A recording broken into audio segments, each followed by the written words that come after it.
I first met in person with Mary E. in the summer of 2007. I had arranged with her husband of 15 years, Terrence, to meet her for an interview. Mary had initially agreed, since I was not a newsman but rather an amateur writer gathering information for a few early college assignments and, if all went according to plan, some pieces of fiction. We scheduled an interview for a particular weekend when I was in Chicago on unrelated business. But at the last moment, Mary changed her mind and locked herself in the couple's bedroom, refusing to meet with me. For half an hour I sat with Terrence as we camped outside the bedroom door, I listening and taking notes while he attempted fruitlessly to calm his wife. The things Mary said made little sense but fit with the pattern I was expecting. Though I could not see her, I could tell from her voice that she was crying. And more often than not, her objections to speaking with me centered around an incoherent diatribe on her dreams, her nightmares. Terrence apologized profusely when we ceased the exercise, and I did my best to take it in stride. Recall that I wasn't a reporter in search of a story, but merely a curious young man in search of information. Besides, I thought at the time I could perhaps find another similar case if I put my mind and resources to it. Mary E. was the PSYOP for a small Chicago-based bulletin board system in 1992 when she first encountered Smile.jpg, and her life changed forever. Her and Terrence had been married for only 5 months.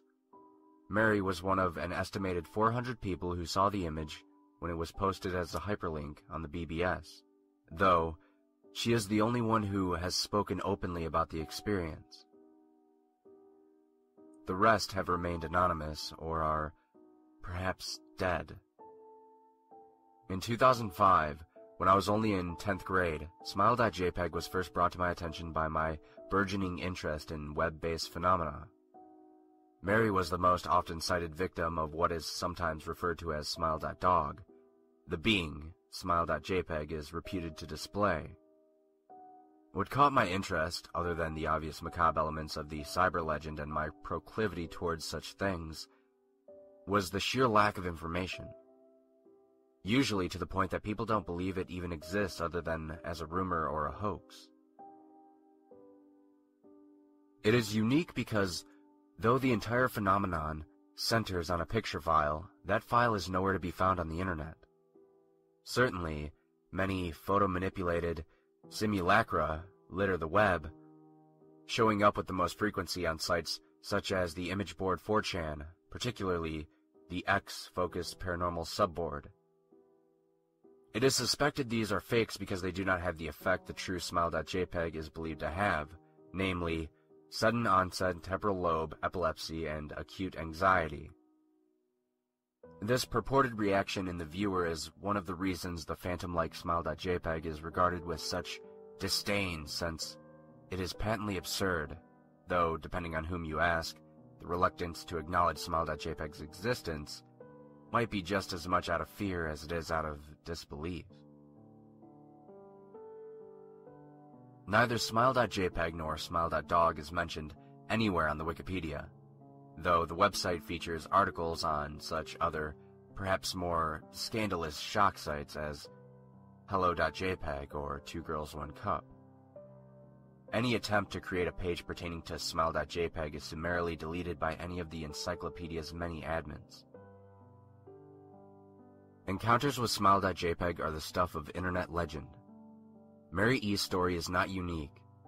There are unverified rumors of Smile.jpg showing up in the early days of Usenet, and even one persistent tale that in 2002, a hacker flooded the forums of humor and satire website Something Awful with a deluge of Smile.dog pictures, rendering almost half the forum's users, at the time, epileptic. It is also said that in the mid to late 90s that Smile.jpg circulated on Usenet and as an attachment of a chain email with the subject line, "Smile. God loves you." Yet, despite the huge exposure these stunts would generate, there are very few people who admit to having experienced any of them, and no trace of the file or any link has ever been discovered. Those who claim to have seen Smile.jpg often weakly joke that they were far too busy to save a copy of the picture to their hard drive. However, all alleged victims offer the same description of the photo. A dog-like creature, usually described as appearing similar to a Siberian husky, illuminated by the flash of a camera, sits in a dark room, the only background detail that is visible being a human hand extending from the darkness near the left side of the frame. The hand is empty, but is usually described as beckoning. Of course, most attention is given to the dog or dog creature, as some victims are more certain than others about what they claim to have seen. The muzzle of the beast is reputedly split in a wide grin, revealing 2 rows of very white, very straight, very sharp, very human-looking teeth. This is, of course, not a description given immediately after viewing the picture, but rather a recollection of the victims who claim to have seen the picture endlessly repeated in their mind's eye during the time they are, in reality, having epileptic fits. These fits are reported to continue indeterminably, often while the victims sleep, resulting in very vivid and disturbing nightmares. These may be treated with medication, though in some instances it is more effective than others. Mary E., I assumed, was not on effective medication.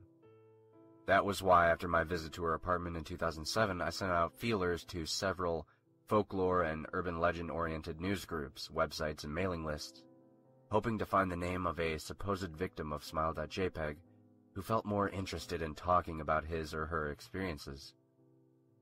For a time, nothing happened, and at length I forgot completely about my pursuits since I had begun my freshman year at college and was quite busy. Mary contacted me via email, however, near the beginning of March 2008. Dear Mr. L., I'm incredibly sorry about my behavior last summer when you came out to interview me. I hope you understand that it was no fault of yours, but rather my own problems that led me to act out as I did. I realized that I could have handled the situation more decorously, however, I hope you'll forgive me. At the time, I was afraid. You see, for 15 years I've been haunted by Smile.jpg. Smile.dog comes to me in my sleep every night. I know that sounds silly, but it's true. There's an ineffable quality about my dreams, my nightmares, that makes them completely unlike any real dreams I've ever had. I do not move, I don't speak. I simply look ahead, and the only thing ahead of me is the scene from that horrible picture. I see the beckoning hand, and I see Smile.dog. It talks to me. It's not a dog, of course, though I'm not quite sure what it is, really. It tells me it will leave me alone, only if I do as it asks. All I must do, it says, is spread the word. That is how it phrases its demands. And I know exactly what it means. It means that it wants me to show it to someone else. And I could. The week after my incident, I received in the mail a manila envelope with no return address. Inside was only a 3.5-inch floppy diskette. Without having to check, I knew precisely what was on it. I thought for a long time about my options. I could show it to a stranger, a coworker. I could even show it to Terrence, as much as the idea disgusted me. And what would happen then? Well, if Smile.dog kept its word, I could sleep. Yet if it lied, what would I do? And who was to say something worse wouldn't come for me if I did as the creature asked? So I did nothing for 15 years, though I kept the diskette hidden amongst my things. Every night for 15 years, Smile.dog has come to me in my sleep and demanded that I spread the word. For 15 years I have stood strong, though there have been some hard times. Many of my fellow victims of the BBS board, where I first encountered Smile.jpg, stopped posting. I heard some of them committed suicide. Others remained completely silent, simply disappearing off the face of the web. They are the ones that I worry about the most. I sincerely hope you'll forgive me, Mr. L., but last summer when you contacted me and my husband about an interview, I was near the breaking point. I decided I was going to give you the floppy diskette. I did not care if Smile.dog was lying or not. I wanted it to end. You were a stranger, someone I had no connection with, and I thought I would not feel sorrow when you took the diskette as part of your research and sealed your own fate. Before you arrived, I realized what I was doing. I was plotting to ruin your life. I couldn't stand the thought, and in fact, I still can't. I'm ashamed, Mr. L., and I hope that this warning will dissuade you from any further investigation of Smile.jpg. You may in time encounter someone who is, if not weaker than I, then wholly more depraved. Someone who will not hesitate to follow Smile.dog's orders. Stop while you're still whole. Sincerely, Mary E. Terrence contacted me later that month with the news that his wife had killed herself. While cleaning up various things she'd left behind, closing email accounts and the like, he happened upon the above message. He was a man in shambles. He wept as he told me to listen to his wife's advice. He found the diskette, he revealed, and burned it until it was nothing but a stinking pile of blackened plastic. The part that most disturbed him, however, was how the diskette had hissed as it melted. Like some sort of dying animal, he said.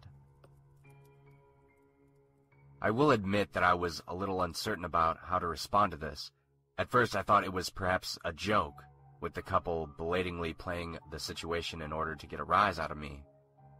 A quick check of several Chicago newspapers' online obituaries, however, proved that Mary E. was indeed dead. There was, of course, no mention of suicide in the article.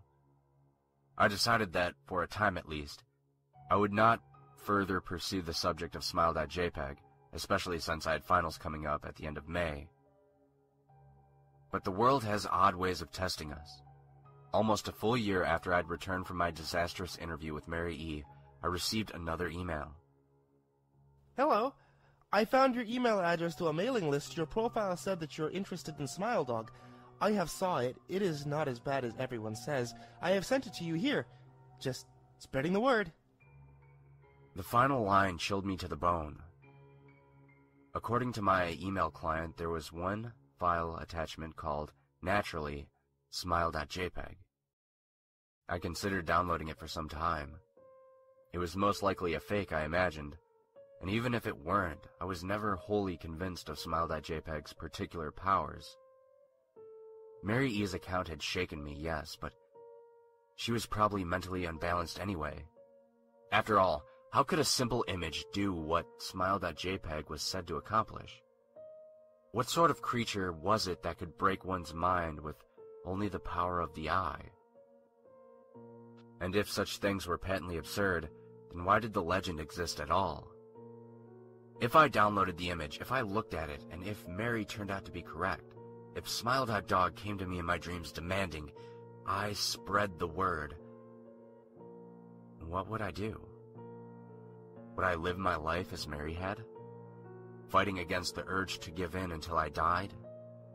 Or would I simply spread the word, eager to be put to rest? And if I chose the latter, how could I do it?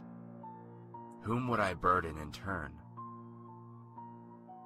If I went through my earlier intention to write a short article about Smile.jpg, I decided I could attach it as evidence.